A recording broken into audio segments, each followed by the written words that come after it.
Bonjour et bienvenue dans votre émission 100% nautique. Aujourd'hui, je vous propose d'embarquer sur un petit bateau de croisière bien sympathique, le Kerkena 760.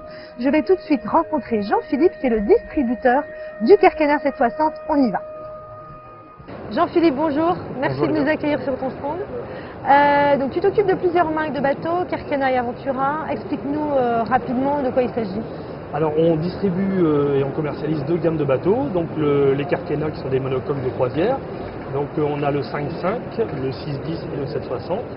Et on distribue également et commercialise les Aventura 20, 33 et 43. Le 33 c'est la nouveauté 2011. Donc ce sont des catamarans. Ce sont des catamarans. Les Aventura et les Kerkena sont des monocoques. D'accord. Donc le 33 et le 43 qui devrait bientôt être mis à l'eau. Le 43 qui va être mis à l'eau dans l'été prochain, 2012, au mois de juillet, au mois d'août, pour les premiers essais. On espère le présenter au Grand Pavois en mois de septembre à La Rochelle. D'accord. Et le 33 qui a été la nouveauté 2011 à La Rochelle 2011. Et il y a déjà 3 bateaux qui naviguent. Bien. Bon alors là on est sur le Kerkena 7.6, donc c'est une grande nouveauté aussi cette année. Oui, alors explique-nous les fondamentaux du bateau, qu'est-ce que vous avez voulu proposer avec ce bateau? Le Kerkena 7.6 c'est un voilier de croisière de 7,60 m, donc qui est au gabarit routier. Donc il peut être tiré derrière une remorque? Absolument, Hein? absolument. Ça permet de déplacer, de changer de plan d'eau pour les gens qui souhaitent se déplacer sur la route. C'est un voilier qui échoue parfaitement. On a un système assez innovant sur ce bateau qui est un système de biquilles relevables, c'est-à-dire que c'est 2 quilles qui pivotent, comme un système... Donc qui remonte, qui se positionne, qui se colle à la coque? Exactement, c'est comme une quille relevable qu'on voit sur beaucoup de bateaux, sauf que nous on a 2 quilles, c'est-à-dire un principe de biquille, qui se plaque contre la coque et le bateau s'échoue sur le bord d'attaque de ces 2 quilles. Donc l'intérêt en fait par rapport à un biquille, c'est que le bateau finalement est plus bas une fois qu'il est posé sur le sable. Exactement. Donc c'est plus facile de descendre du bateau. C'est ça, il y a beaucoup d'intérêt sur ce système, c'est-à-dire qu'on a un bateau qui échoue très bas, effectivement, à l'échouage c'est sécurisant pour les familles. En navigation, on a aussi un double intérêt, c'est-à-dire qu'on a des profils de quilles qui sont très étroites et ça nous donne un bateau qui est performant, qui a une stabilité de route en navigation qui est très importante. Qui est raide à la toile. Un bateau qui est très raide à la toile. Donc on a un bateau habitable, j'ai fait le tour du bateau tout à l'heure. Donc on a combien de couchages, à combien on peut naviguer sur ce bateau? Le bateau est homologué pour 6 personnes en catégorie C. On attend la confirmation de l'homologation pour 5 personnes en catégorie B. Donc c'est un bateau qui est aussi prévu pour naviguer sur du semi-hauturier. Oui. On a une clientèle qui veut aller en Corse, qui veut aller en Angleterre. Donc on peut dormir à 5 personnes convenablement sur ce bateau. On a 2 cabines doubles et le carré permet de dormir pour le navigateur. Rajoute des couchages, oui. Personne tout seul. On a beaucoup de volume habitable. On a jusqu'à 1,75 m de hauteur sous barreau, avec une cuisine et un toilette séparées. Donc c'est un vrai bateau de croisière en fait. C'est un vrai bateau de croisière, absolument. D'accord, très bien, merci Jean-Philippe. Il n'y a pas de quoi, Olivier, un plaisir. Je vous propose tout de suite d'aller regarder pour la dernière fois les actus du salon nautique et le clin d'œil équipement. Snip Yachting expose sur le Nautique 2011 la dernière nouveauté du célèbre chantier finlandais Botnia Marine, à savoir le Targa 32. Ce bateau tout-terrain de 10 mètres 78 de long vient remplacer la Targa 31, véritable best-seller de la marque depuis de nombreuses années. Au design plus moderne, la nouvelle Targa 32 offre des lignes plus contemporaines, comme la forme des hublots latéraux ou des rambardes en teck galbée. À l'intérieur, la pointe renferme une cabine dotée de 2 lits jumeaux et la cabine du propriétaire située à l'arrière du bateau gagne en volume et propose un grand lit double. Confort, robustesse et belle finition sont toujours l'apanage du chantier Botnia Marine qui propose cette année un superbe successeur à la Targa 31. Après les Bavaria Sport 28 et 38, voici le 34 qui s'adresse aussi bien à ceux qui veulent profiter en famille de balades simples sur l'eau qu'à ceux qui veulent vraiment s'amuser. L'accent a été mis sur le design, mais également sur la sécurité et la maniabilité du bateau. Ainsi, on trouve un cockpit fermé et de larges passes avant latéraux sécurisés par des filières en acier pour des déplacements sur le pont sans danger. Un cockpit également divisé en plusieurs espaces, avec un vaste coin repas équipé d'un bar et d'un réfrigérateur, et un bain de soleil typé Méridienne à l'abri du pare-brise. Décliné en 2 cabines, le Sport 34 permet de partir en croisière à 4 dans un confort non négligeable. Et le plus du chantier, c'est de proposer plusieurs finitions de bois, chêne clair, acajou ou noyer et de multiples coloris de sellerie. Son prix est de 133 800 €. Enfin, il remplace l'Élan 384 pour apporter plus de volume, donc plus de confort aux navigateurs.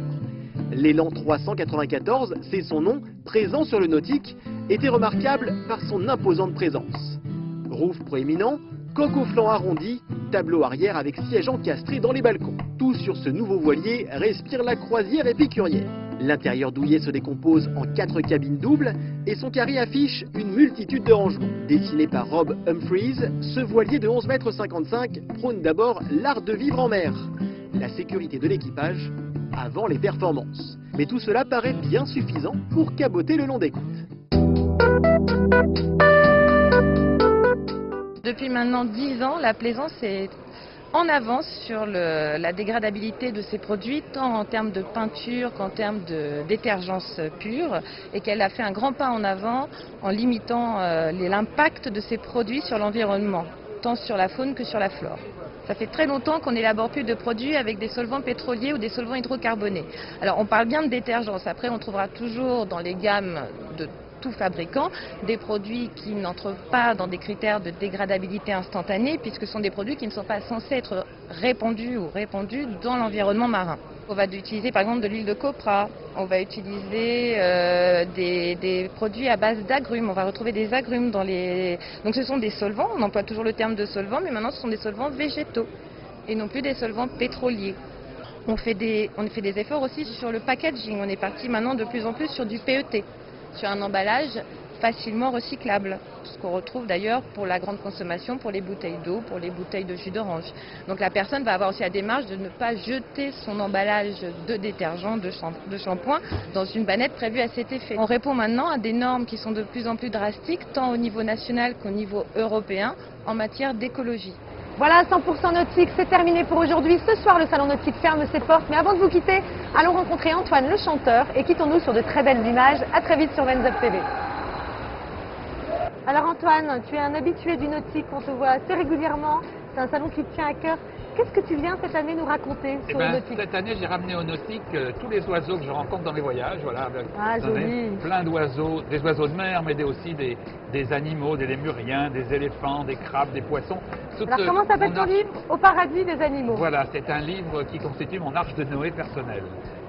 Tous les animaux que j'amènerais volontiers avec moi s'il fallait quitter la planète sur un yacht qui part dans l'espace. Voilà. Donc il y a des animaux du monde entier? Animaux du monde entier avec des tas d'anecdotes personnelles et tout. Et puis aussi mon actualité, c'est toujours les films, toujours des tournages, des voyages. Là on vient de terminer un nouveau film sur la Réunion, l'île Maurice et les Seychelles. D'ailleurs il y avait un article dans la revue Bateau, un long article sur les Seychelles. Un voyage aux États-Unis pour un film l'année prochaine, au Japon. Donc ce sont tes plus récents voyages? Voilà, c'est ça. Tes plus récentes balades, c'est quoi? Ça fait quoi cette année? Je suis tombé dans le voyage quand j'étais petit. Cette année, je te dis, la plus récente, là depuis il y a un mois à peu près, c'était les parcs américains, traversée des États-Unis pour un film qui paraîtra l'an prochain. D'accord. Et en bateau? Donc et en bateau, c'est toujours pareil depuis une dizaine d'années. On zigzague dans le Pacifique entre limite est la Polynésie, limite ouest Nouvelle-Calédonie et Nouvelle-Zélande. Et là, on s'attarde beaucoup dans les Tuamotu, les Australes, les Gambiers. Le bateau est au Gambier et je rejoins le Gambier après. Là, on a une tournée de conférences là sur la Nouvelle-Calédonie, 70 conférences dans toutes les villes de France qui commencent en décembre. Aussitôt après le salon, et ensuite, eh bien, on rejoint le bateau. Tu reprends prendre l'air. Je compte un peu les jours, comme ça. Là, je suis en carénage, je suis à l'échouage, en carénage à Paris. Il est où ton bateau? Il est au Gambier. Et puis, vous voyez sur Venz Up TV, vous voyez souvent les images de mes voyages. Alors, vous les reconnaissez comme ça derrière nous. Et alors, l'année prochaine, tu vas nous faire rêver sur quoi? Tu as déjà prévu tes périples? L'année prochaine, ça sera vraisemblablement ce film sur l'Amérique, qui est actuellement en cours de montage. Et puis un film sur le Japon. C'est un beau pays qui a souffert récemment, mais qui est un pays magnifique et très intéressant sur lequel on s'est penché. Alors juste une dernière question justement, tu parles du Japon. que je suis allée naviguer en Asie?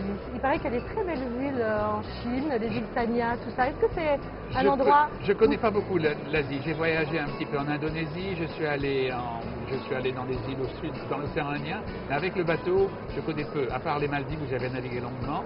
Mais je suis plus passionné par le Pacifique. Actuellement, c'est une grande histoire d'amour avec le Pacifique. Une grande passion. Un moment de ça dure et c'est dur de quitter. Et alors ton DVD, donc le dernier DVD, c'est l'océan Indien. Voilà, c'est le 10e de la série haute définition. Voilà, c'est sur l'océan Indien avec des beaux paysages, d'îles spectaculaires comme la Réunion, les Seychelles et l'île Maurice. D'accord. Bon, Antoine, on aime bien venir te voir parce que tu nous fais rêver avec tes belles images. Merci beaucoup. Merci et j'espère à très vite. Et un petit bonjour à tous les amis de Mensap TV. Merci Antoine, à bientôt.